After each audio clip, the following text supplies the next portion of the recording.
Karong panahona,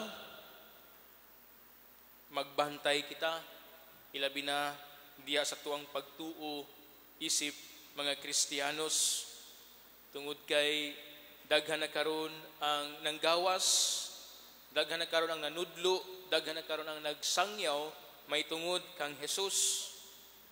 Daghang mga sekta nga nanggawas, nagkalain-laing sekta nga nanudlo, may tungod sa doktrina sa tuang Ginoong Hesukristo ug uban pa. Mao nang magbantay ta niini ug mahinungdanon nga lig-on ang atuang pagtuo isip mga Katoliko Kristiyanos. Importante usab nga rasyonal ang atuang pag-ila sa tuang Ginoong Hesukristo. Kani matod pa ni Saint Anselm, faith seeking understanding. Ang pagtuo kinahanglan nga ato gayong masabtan. Dili pwede nga puro leap of faith lang ta. Dili pwede nga pagtuo lang ta. Wala na tay masabtan. Kasagaran mao ba niya to ang gibuhat yung atong usa tong gituhuan, bisag wala tay nasabtan hala to ang buhaton. Diba? Or kung sa atong naandan, mao po ato ang sundon, bisag wala tay nasabtan. So mayong danon gayud nga atong masabtan ang ato ang gituhuan. Mayong danon nga kita isip mga Katoliko, isip mga magtutuo sa Dios, ang atong pagtuo ato gayong nasabtan sa tinuuray. Gani si Saint Jerome nagkanayon nga ignorance of the Scripture or ignorance of the Bible is ignorance of God. Kung dili ta magbasa sa Biblia, kung saan nato pagkasabot, kung saan nato pag-ila sa misteryo sa tong Ginoong Hesukristo.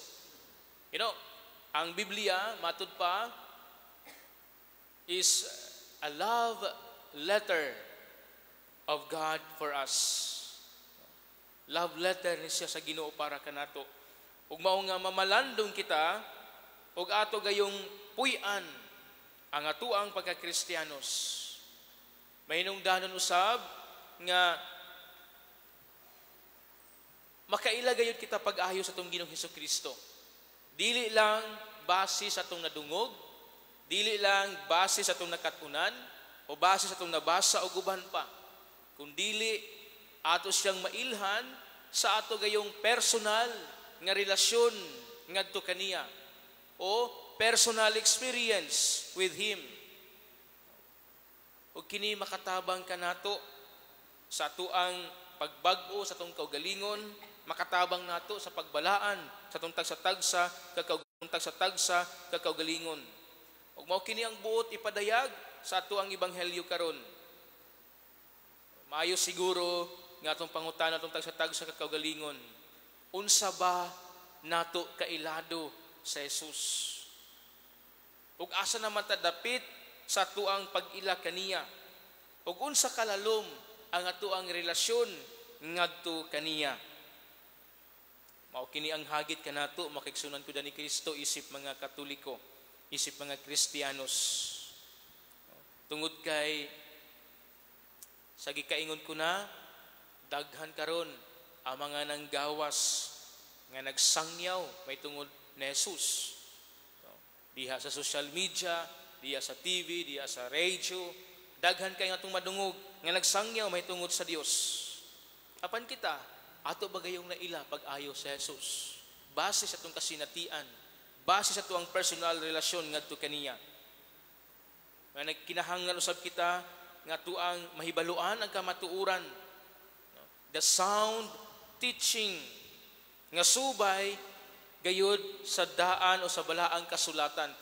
Atong hinumduman nga ang sukaranan sa atong pagtuo adunay tulo. Adunay kitay tulo ka sukaranan sa atong pagtuo. Una, ang Biblia.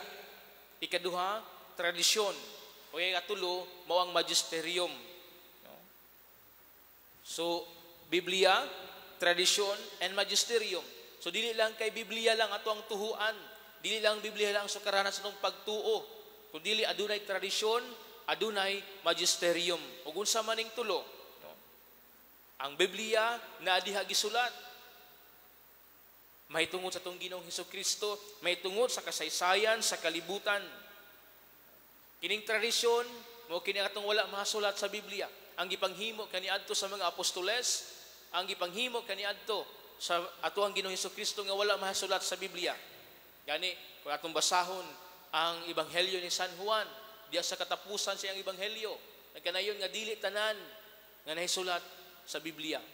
Tungod kay dili kapaigo sa kalibutan kung isulat ang tanan. Ang tanang nahitabo kaniadto. Munang adunay tradisyon nga dili nato literalon pagsabot ang Biblia. Dili nato interpretahon ang Biblia sa tong kaugalingong pag-interpret. Munang adunay simbahan, adunay magisterium nga gitagaan, no? Gibilinan, no? Kining deposit of faith. Gitagaad katungod sa pag-interpreta sa Biblia. Munang magbantay kita makaigsunan ko ni Kristo. Ato ang protektahan ang atong pagtuo subay sa giya sa simbahan. Kinahanglan kitang magiyahan diya sa simbahan. Kaya ang simbahan, ang magisterium, naa sa iyaha ang katungod, naa sa iyaha ang deposito sa pagtuo, ang panudlanan sa pagtuo, ang katungod sa pag-interpretar sa Biblia. Aron ato gayong masabtan, o dili kita magkatibulaag diya sa tuang pagsabot, o wala kita'y kaugalingon nga interpretasyon diya sa itong pagbasa sa mga Biblia. O sa ingon ini nga paagi, magiyahan gayud kita. Ug ato gayong mapalamlan, atong maila-ila pag-ayo ang Dios. Ug ato ang mapalamlan atong relasyon ngadto kaniya. Munang to know our Lord Jesus Christ is to have a deeper relationship with Him. Dili lang nato sa ila-ilahon taman sa tong ulo. Dili lang nato sa ila-ilahon taman sa tong mga hunahuna, taman sa tong kahibalo. Kundi ato sa ila-ilahon diha sa itong tasatag sa kakasing-kasing. Adunay usa ka tawo, ganahan gayud siya nga makaila sa itong Ginoong Hesukristo. Manandaghan siyang gipangbasa nga mga libro nga naghisgot mahitungod sa Dios. Daghan kay siyang gipangbasa nga naghisgot mahitungod sa pagtuo nga Kristiyano. Aron iya gayong mailhan o masuod siya sa Ginoo. Apan sa iyang pagbasa, nagkadugay, murag wala niya ma-feel nga dunay Ginoo. Wala niya ma-feel nga na ang Diyos, na ang Diyos. Wala niya mailhi pag-ayo sa Jesus Kristo. Munang miduol siya sa simbahan.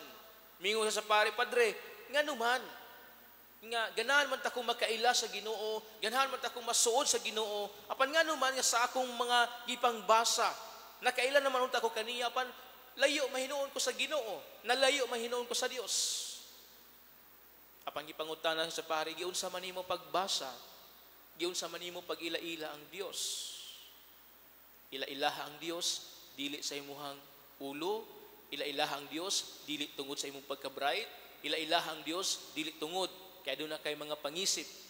Apan ila-ilaha ang Ginoo diha sa imong kasing-kasing. Kay kung taman lang sa tong ulo ang pag-ila-ila sa Dios, dili kita makabati o dili nato ma-feel ang presensya sa Ginoo. Kung taman lang sa tuang kahibalo ang atong pag-ila-ila sa Dios, then posible nga mahilayo gayud kita kaniya. Munang atong ila-ilahon ang Ginoo diha gayud sa atong kasing-kasing. No? Inubanan sa mga pagtulunan sa simbahan, inubanan sa giya sa simbahan. Aron sa ingon, atong mapalamlan ang ato gayong pagtuo o pagsalig ngadto sa Dios. Ug atong mapalamlan ang atong relasyon ngadto kaniya. Ug dili kita basta-basta nga matarog sa mga panghaylo sa dautan. Dili kita basta-basta nga matarog sa mga nanggawas karon, nga mga laing-laing sekta nga nagtudlo mahitungod sa Dios, nga gisaligan mao lamang ang Biblia. Kabantay mo, no?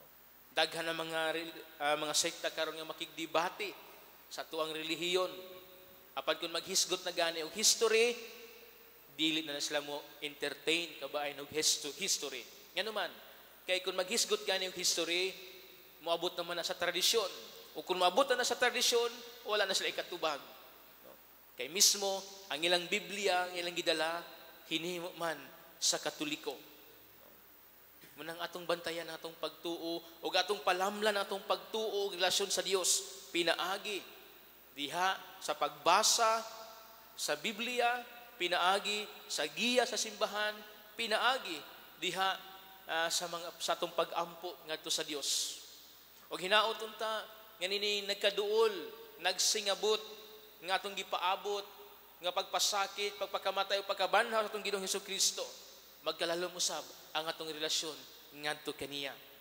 Muna mahinungdanon ngadto ang pamalandungan, ang misteryo sa kinabuhi sa Dios dinhi sa kalibutan, o atong isulod ang atong kinabuhi diya sa mga misteryo aron atong masabtan kung unsa gayud ang tumo ug tuyo sa Dios nganong nagpakatao sa ning kalibutana.